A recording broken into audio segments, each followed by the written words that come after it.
Doc, hindi ako makatigas kapag actual na nakikipagtalik, pero kapag nagmamasturbate, ayos naman. Ano po kaya ang problema at paano ito maiaayos?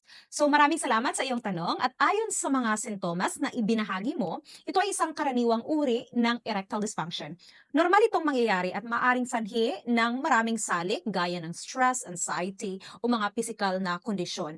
Meron tayong Adenoful 100. Ang produktong ito na buong tiwala kong inirekomenda sa iyo at sa aking mga pasyente, ito ay direktang inaangkat mula pa sa India at subok at napatunayan ng napaka-epektibo nito na lunas sa karaniwang problema sa ating kalusugan o sa kalusugan ng mga lalaki tulad ng erectile dysfunction o maagang pag-ejaculate at kahinaan sa pakikipagtalik. Pagkatapos lamang ng 20 minuto, ang iyong ari ay magiging mas matigas, mas malaki at mas matindi ang orgasm at mararanasan mo hanggang 4 na beses na mas masarap. Itong Adenoful 100 ay gawa sa 100% na natural na mga halamang sangkap na tumutulong sa pagpapabuti ng daloy ng dugo, kaya ligtas at natural ang epekto sa katawan. Bukod pa rito, ang Adenoful 100, ito ay mayroong certification mula sa FDA ng Estados Unidos at ginagamit na pamahigit na 50 countries sa buong mundo.